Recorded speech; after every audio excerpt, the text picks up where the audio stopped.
Welcome back. There's been a huge ongoing fight in Ohio about early voting hours. The Secretary of State there has now decided to cut back on those early voting hours. But the early voting time is needed. Back in 2004, there were long lines to vote, and this kept nearly 130,000 Ohioans from casting a ballot. In response, the state expanded the days and hours for early voting. The result? The election of 2008 went much better. That's a good thing, right? Government being responsive to allow people to vote? I guess not, since Ohio is now cutting back on those hours. But why are they fixing a problem that ain't broke? Well, ever so often, Republicans accidentally tell the truth about these new voting laws. Over the weekend, Doug Price, a Republican election official, said, quote, "We shouldn't contort the voting process to accommodate the urban Reed African-American voter turnout machine. Let's be fair and reasonable," end of quote. You just can't make this stuff up. So this election official, who is also a close advisor to Ohio Governor John Kasich, admits these voting laws are really meant to keep black voters from going to the polls. We know what this is about. He just told all of us. And we're not going to back down. Joining me now is Congresswoman Marcia Fudge, Democrat from Ohio, who's been fighting back against voter suppression. Congresswoman, thanks for being here tonight. My pleasure indeed, Reverend Al. Always good to be with you. Now, what do you make of this Republicans official's blatant comment about black voter turnout? Reverend Al, this is just scandalous what is going on in Ohio. I mean, we have a Secretary of State who has allowed the power of his position to overshadow any sense of decency, to actually overshadow his responsibility to conduct fair and open elections. It is just scandalous. Now, and I want to make it clear, this is not just partisan. This is about all voters having the right to vote. I was in Ohio last week, as you know. We're talking about anybody should have the right to the fair amount of time, same amount of time to vote. African Americans make up 21% of the population in Ohio.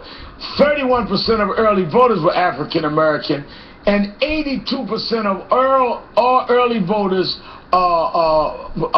devoted nights and weekends in the county that this particular official said.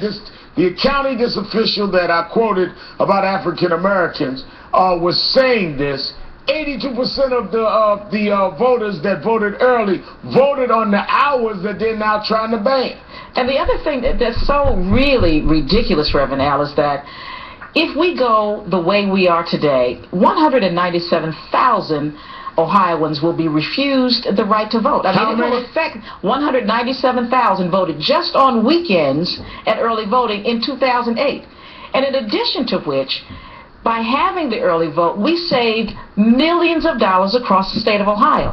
When you look at the fact that by having all of those people vote early and on Saturdays, we didn't need as many poll workers, we didn't need as many machines, we saved millions of dollars just in this county where I live, Cuyahoga County alone.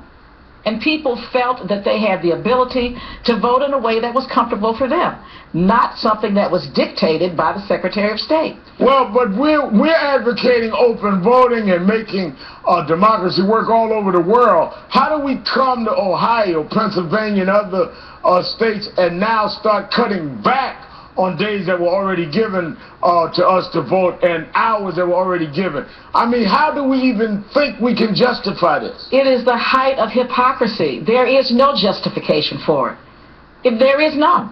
Now, at a hearing held this morning for Democratic election officials in Montgomery County, suspended by the Secretary of State Husted for going against early voting directive, quote, Dennis Lieberman and Tom Ritchie pushed for extra voting hours on the weekend. Tell us why they're doing that. Well, they're doing it simply because they want to make what they believe a uniform voting system. What they don't understand is that uniformity does not equate to equality and fairness. Right. So their position is, let's just make everybody the same. But if you take my county in Cuyahoga, we have over 1 million residents. If you go to the county, some of these counties where they are Republican counties, they may have 100,000 people. So you're How talking can you say about that they should be the same? Make it relative. I got you. Well, I run out of time, but thank you. We'll have you back, and we'll certainly be watching this. Congresswoman Marsha Fudge, thank you for your time tonight. Thank you so much, Reverend Al. We'll be right back.